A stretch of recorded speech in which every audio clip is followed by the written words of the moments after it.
¿Qué tal, amigos? Les habla Armando Galván de Pensión a la Medida. Y bueno, las noticias no esperan, a pesar de que fue 1 de mayo, se acaba de publicar ayer el decreto que da vida al Fondo de Pensiones para el Bienestar. Por fin lo que se había hablado durante todas estas semanas ya se está concretando, ya se modificaron los artículos de la Ley de Seguro Social, del ISSSTE y del Infonavit, y ahora viene, hacía falta la forma de cómo se va a crear este fondo que va a administrar los recursos que van a complementar pensiones futuras de las personas en Ley 97. Vamos a analizarlo de manera rápida. Bueno, ya saben cómo son los políticos. 12 artículos este decreto y 7 transitorios. Digo, para hacer un decreto, 12 artículos, pues son a lo mejor una buena cantidad. Nada más que como vienen escritos en lenguaje político, difíciles de descifrar, aquí vamos a hacer una reseña de los más importantes, aquellos que nos interesan directamente. Y vámonos de lleno. Primero que nada, el artículo número 1 hace referencia a cómo se constituye el fideicomiso. Ahí habla de que va a depender de la Secretaría de Hacienda y que el Banco de México va a encargarse de su manejo, pero quien estará supervisando directamente las tareas operativas va a ser el área de seguros y pensiones, que depende directamente de la Secretaría de Hacienda y Crédito Público. El artículo número 2 habla de los objetivos, las finalidades que tiene este fondo. Y bueno, aquí dice claramente, esta parte viene ya en español, allá en el decreto viene medio revoltoso, pero habla de los recursos que va a recibir el fondo, que van a venir del IMSS, del ISSSTE y el Infonavit. El fondo los va a administrar y los va a invertir. Para que los trabajadores que se pensionan a los 65 años reciban el complemento que junto con su pensión de Afore será igual al último salario, o bien una cantidad que no rebase 16,777. Aquí ya viene bien claramente establecido para quienes son trabajadores de 65 años o más y cuál va a ser el tope que se va a pagar como complemento a la pensión que se reciba por parte de la Afore. Este tope de 16,777 se va a actualizar cada año, y vean ustedes qué curioso, se va a actualizar cada año pero no con una inflación real. Se va a actualizar en enero de cada año en base a la tasa de inflación que se estime que va a tener ese año. Bueno, está bien, detallitos, características propias de los políticos. También lo dice claramente aquí, yo antes lo dije en otros videos, era para cualquier persona que del régimen de transición, que teniendo ya 65 años le conviniera más elegir Ley 97. Yo suponía que así era, pero no. Claramente queda establecido en este artículo número 2 que solamente este beneficio, este complemento de pensión será solamente para las personas que iniciaron cotizaciones a partir de julio 97 en el IMSS, o para aquellos que sean de cuentas individuales en el ISSSTE. Solamente para ellos. También una finalidad de este fondo es que va a entregar los recursos que le pide el IMSS y el ISSSTE para otorgar los complementos. Lo vamos a ver más adelante por qué. También otra finalidad es entregar los recursos al IMSS, al ISSSTE y al Infonavit para reintegrarlos a aquellos trabajadores que tengan 70 años o más, cuyos saldos hayan sido transferidos de las Afores a este fondo, junto con sus rendimientos, por supuesto. O bien para los que generen una negativa de pensión y que caigan dentro de los recursos transferidos al fondo. Es responsabilidad del IMSS y el ISSSTE calcular los complementos de pensiones, documentar los expedientes y realizar los pagos al trabajador. No es algo atribuible al fondo. Habíamos dicho en noticias anteriores, por lo que conocíamos de las autoridades, que el fondo iba a tener una ventanilla para atender estos casos. No va a ser así. El IMSS, el ISSSTE y el Infonavit van a establecer sus respectivas ventanillas exclusivas para estos asuntos en particular y van a solicitar el dinero al fondo para devolvérselo al trabajador o para pagarle el complemento. Es responsabilidad del IMSS, del ISSSTE y el Infonavit verificar que se cumplan los requisitos para devolver los fondos a los trabajadores que lo soliciten. aquellos, dijimos, de 70 años o más. La entrega, y aquí viene una finalidad muy importante, dice: la entrega de los recursos que complementen una pensión será solamente hasta por los montos que maneje el fondo de pensiones. Aquí viene una primera alerta, porque si no hubiera fondos suficientes, si de repente los empresarios pagaran sus impuestos y ya no hubiera complementos por recaudación de ISR y del IVA, si no hubiera políticos que desviaran recursos y no hubiera recursos expropiados en el instituto para devolver al pueblo lo robado, si no hubiera utilidades de las empresas a cargo de la Marina en la Secretaría de Defensa Nacional, en teoría estarían escasos los recursos y por lo tanto, aunque las personas tuvieran el derecho del complemento de pensión, pues no habría dinero para darles. En el caso hipotético que así sucediera, y que son advertencias que han lanzado, entre comillas, expertos en pensiones. Yo esto lo comento porque pareciera ser una situación que pusiera en riesgo este derecho, pero de acuerdo a un análisis que nosotros hicimos en números, creemos que el dinero va a fluir. Y en un momento dado, que si fuera necesario, considero yo, quien esté a cargo de la presidencia de la República en su momento, sea quien sea, tendrá que ampliar las fuentes de ingresos de este fondo, que, insisto, hay muchísimas formas. Aquí son poquitas las que menciona ese decreto, pero pues nosotros por ahí en un video anterior mencionamos 11 posibilidades y muchas más que se pueden lograr. Entonces, aun y cuando aquí venga la advertencia de que solamente hasta donde el dinero alcance, creo yo que el dinero siempre va a alcanzar. El artículo número 3 tiene un concepto muy importante y muy interesante. Dice que los recursos del fondo no podrán utilizarse para un equilibrio presupuestario. ¿Esto qué significa?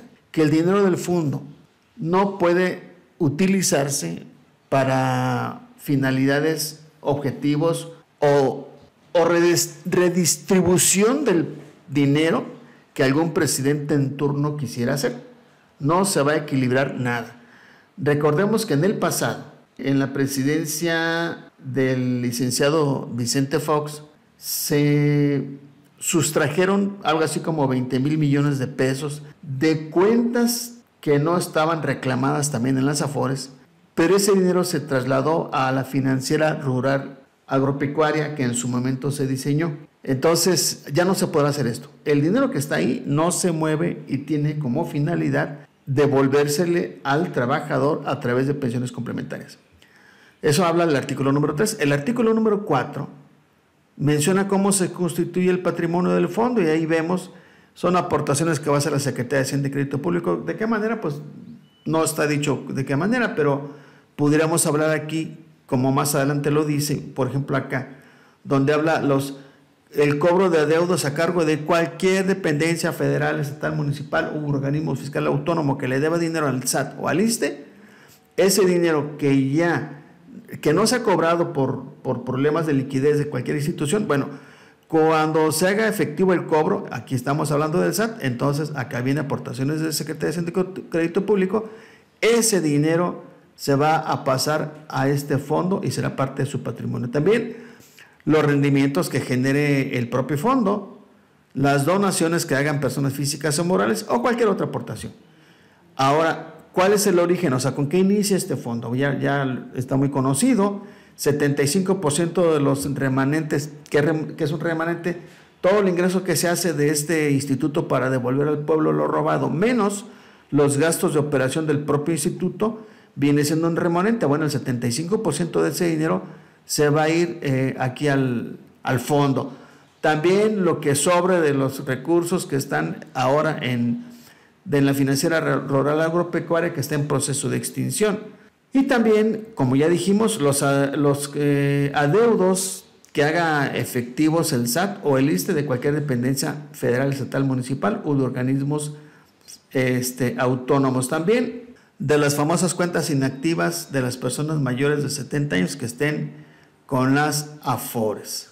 Y bueno, de ahí vienen otros artículos. El artículo 4, nos vamos a saltar el 5, 6, 7, 8, 9 y 10, porque son artículos que tienen que ver con la constitución del fondo, los comités que se van a crear, quién hace qué, cuáles son las responsabilidades de cada, en fin, una serie de normatividad muy importante para la integración de este fondo, pero que para nosotros, público en general, nos es irrelevante. Nos pasamos entonces al artículo número 11, donde aquí habla con toda claridad quién paga el complemento. El complemento lo paga el IMSS y el ISSSTE en el ámbito de sus atribuciones.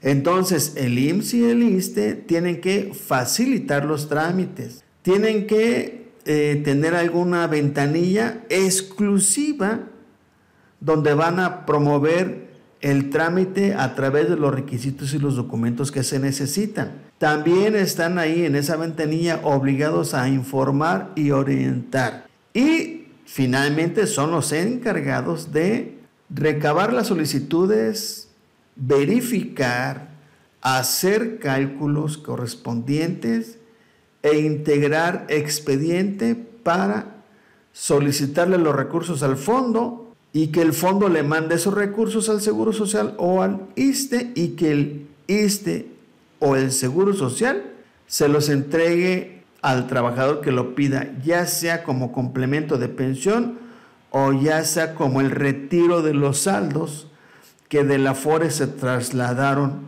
a este fondo. Y bueno, hay un artículo, en sus artículos transitorios, que son 7, hay uno que es fundamental para nosotros.